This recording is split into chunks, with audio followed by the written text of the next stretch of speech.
తప్పడం లేదు వారికి. అందువల్ల ఇప్పుడు అభిషేక్ సిగ్వి దొరికింది చేస్తున్నారు. Right sir. మరో కామెంట్ కూడా చేశారు సార్, ఒక టీవీ ఛానల్కి ఇచ్చిన ఎక్స్క్లూజివ్ ఇంటర్వ్యూలో 4 రాష్ట్రాల ఎన్నికల కోసమే ఈ హైడ్రా ఆపరేషన్ ద్వారా ఇక్కడ 100 కోట్లు సమీకరించి వాటిని ఆ 4 రాష్ట్రాలకు పంపించి అక్కడ గెలవాలన్నది కాంగ్రెస్ ప్లాన్గా డీకేఆర్ను చెప్తూ ఉన్నారు సార్. ఇప్పుడు అలాంటప్పుడు కూల్చితే డబ్బులు ఇస్తారా? ఇప్పుడు ఎన్ కన్వెన్షన్ కూలిస్తే డబ్బులు ఇస్తారా, కూలుస్తాను బెదిరిస్తే డబ్బులు ఇస్తారా? నాకు చెప్పండి, కామన్ సెన్స్. కూల్చినాక డబ్బులు ఎందుకు ఇస్తారండి? ఆల్రెడీ కూల్చేశారు కదా, ఇంకేముంది. సో తమకు కూల్చిన తర్వాత కూడా మాది కూల్చినందుకు ధన్యవాదములు అని కాంగ్రెస్ పార్టీ ఒక 50 కోట్లు ఇస్తారు. అక్కిన నాకు అర్థం కాదు. సో కామన్ సెన్స్ చెప్తుంది, కూలుస్తామని బెదిరిస్తే డబ్బులు ఇవ్వచ్చు. కానీ అక్కడ కూల్చారు కదా, ఇప్పుడు జరిగినవి కూల్చినాయి కదా. కూలుస్తామని బెదిరించి కూల్చని ఇంకో పలానా చూపెట్టండి, ఇంకో పలానా పారిశ్రామికవేత్త పలానా బిజినెస్ మెన్ను కూలుస్తారని బెదిరించారు కానీ కూల్చలేదు, ఎందుకంటే ఆయన డబ్బులు తీసుకున్నారని చెప్పితే డెఫినెట్గా మనం ఆర్గ్యుమెంట్ చేయొచ్చు. ఇప్పుడు 4 రాష్ట్రాల ఎన్నికలకు డబ్బులు పంపించడానికి హైడ్రా ఆపరేషన్ అయితే ఈ 4 రాష్ట్రాల తర్వాత మరో 2 రాష్ట్రాలు వస్తాయి, మన ఢిల్లీ వస్తుంది. అసలు ఇంకా పార్లమెంట్ ఎన్నికలకు ముందు ఇంకా పెద్ద అవసరం ఉంటాయి కదా. ఇప్పుడు పార్లమెంట్ ఎన్నికల తర్వాత 4 రాష్ట్రాల అసెంబ్లీ ఎన్నికలతో పోలిస్తే కాంగ్రెస్ పార్టీకి నిధుల అవసరం పార్లమెంట్ ఎన్నికలకు ముందు కదా. మరి పార్లమెంట్ ఎన్నికలకు ముందు హైడ్రా ఎందుకు రాలేదు, ఇప్పుడే ఎందుకు వచ్చింది? అయినా దేశంలో ఎన్నికలు ఎప్పుడు ఉండవు, ఎన్నికలు లేని టైం అయింది. ఇప్పుడు అక్టోబర్లో మీకు 4 హర్యానా జమ్మూ కాశ్మీర్ ఎన్నికలు, డిసెంబర్ లోపల జార్ఖండ్ మహారాష్ట్ర, తర్వాత ఢిల్లీ ఎన్నికలు, తర్వాత మీకు వరుస పెట్టి ఎన్నికలే కదా అంతటా. మీకు బీహార్ ఎన్నికలు, బీహార్ తర్వాత యూపీ ఎన్నికలు, తెలంగాణ ఎన్నికలు, ఛత్తీస్గఢ్, రాజస్థాన్, మధ్యప్రదేశ్ ఎన్నికలు, తర్వాత తెలంగాణ ఎన్నికలు, తర్వాత మళ్ళీ జనరల్ ఎన్నికలు.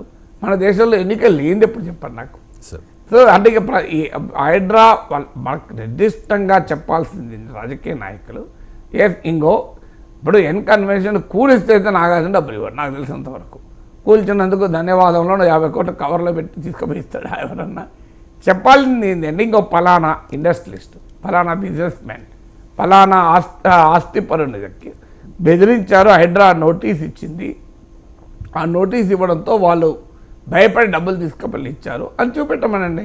వాడు కూల్చమని అడుగుదాం, డబ్బులు ఇచ్చినా కూల్చమని అడుగుదాం. నిజంగానే ఒక డబ్బులు ఇచ్చారనుకోండి, సో డబ్బులు ఇచ్చినా కూల్చమని అందాం.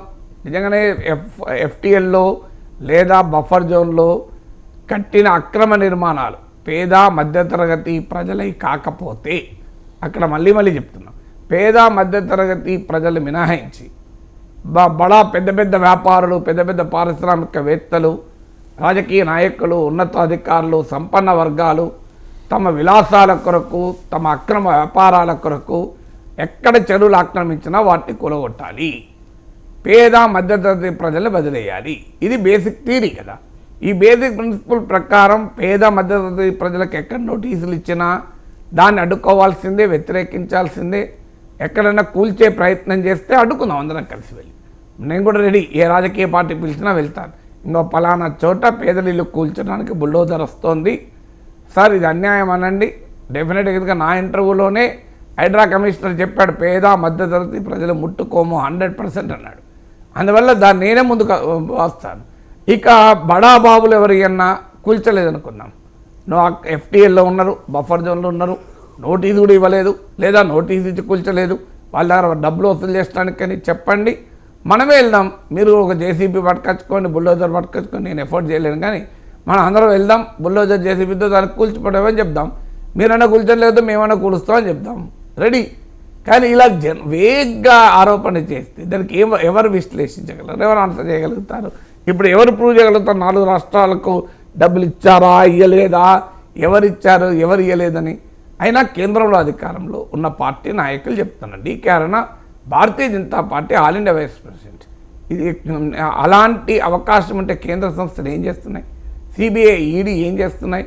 ఇప్పుడు ఢిల్లీ లిక్కర్ స్కామ్లో ఎక్కడో గోవా ఎన్నికలకు ఢిల్లీ లిక్కర్ స్కామ్ను టింకర్ చేసి సౌత్ లాబీ అని తెలుగు రాష్ట్రాలకు చెందిన లిక్కర్ కంపెనీల నుంచి 100 కోట్లు తీసుకెళ్ళి గోవా ఎన్నికలకు, పంజాబ్ ఎన్నికలకు ఖర్చు పెట్టారని సిబిఐ ఈడీ 1000 పేజీలు, మామూలుగా 50,000 నుంచి 1,00,000 పేజీల డాక్యుమెంటేషన్ సేకరించింది. మరి తెలంగాణ నుంచి 4 రాష్ట్రాల అసెంబ్లీ ఎన్నికలకు డబ్బులు పోతుంటే అక్కడ 100 కోట్లకే పట్టుకున్నారు కదా. మరి సిబిఐ ఏం చేస్తోంది, ఈడీ ఏం చేస్తోంది? సిబిఐ ఈడీని మరి కేంద్ర ప్రభుత్వంలో ఉన్న వాళ్ళు ఎందుకు పురమాయించడం లేదు? మరి అక్కడ ఢిల్లీ లిక్కర్ స్కామ్ విషయంలో పురమాయించిన వారు ఎందుకు ఇక్కడ పురమాయించడం లేదు రేవంత్ రెడ్డి ప్రభుత్వం పైన? మీరు చేయండి, కేంద్ర ప్రభుత్వ ఇన్వెస్టిగేషన్ సంస్థలు, నిఘా సంస్థలు ఉన్నాయి కదా, పట్టుకోండి. ఇంకో పలానా వ్యాపార సంస్థలు బెదిరించి, పలానా పారిశ్రామిక బెదిరించి డబ్బులు వసూలు చేశారని. అంటే 2 పనులు చేద్దాం. ఒకటి, ఈడీ సిబిఐ ద్వారా మీరు ఎవిడెన్స్ సేకరించి లీగల్గా ప్రొసీడ్ కండి.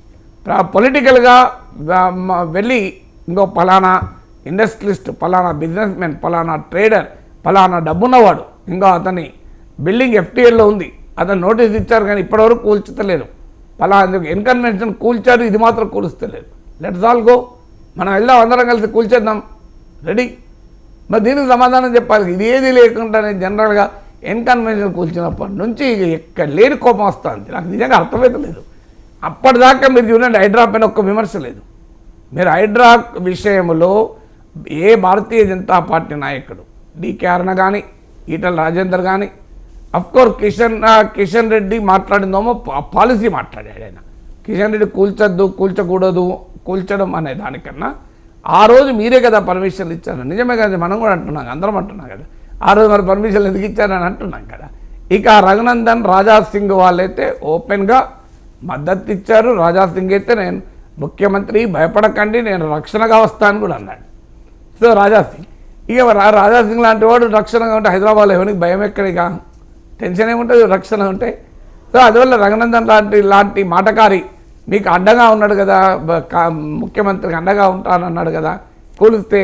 మరి రఘునందన్ రావు ఏమో కూల్చడమే కాదు, రఘునందన్ రావు ఎంత స్పష్టంగా అన్నాడంటే, అఫ్కోర్స్ ఇంకా రఘునందన్ రావు రేవంత్ రెడ్డికి అండగా ఉంటానని మాట్లాడలేదు. రాజా సింగ్ అయితే క్లియర్గా మేము వస్తాం, మీకు అండగా ఉంటామని కూడా మాట్లాడాడు.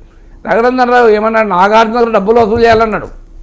నాగార్జున కూల్చడం కాదు, డబ్బులు కూడా లాగాలి అన్నాడు. సో మరి ఆక్రమిత దాంట్లో కోట్ల రూపాయలు ఎలా సంపాదించారన్నారు. కానీ కొంతమంది బీజేపీ నాయకులకు మీరు గమనించండి, ఎన్కన్వెన్షన్ కూల్చేంత వరకు కాంట్రవర్సీ లేదు. ఏదో చిన్న చిన్న స్టేట్మెంట్లే కానీ ఇంత ఆవేదన, ఇంత ఆక్రోశము ఎక్కడా లేదు. కానీ ఓపెన్గా నాగార్జున మద్దతు ఇస్తలేరు. మళ్ళీ ఎవరు కూడా వెళ్ళి నాగార్జున కలిసి అన్యాయంగా నీది కూల్చారని ఎవరన్నా అన్నారా? మళ్ళీ ఎవరన్నారు? కానీ అప్పటి నుంచి ఇక కోపం పెరిగింది.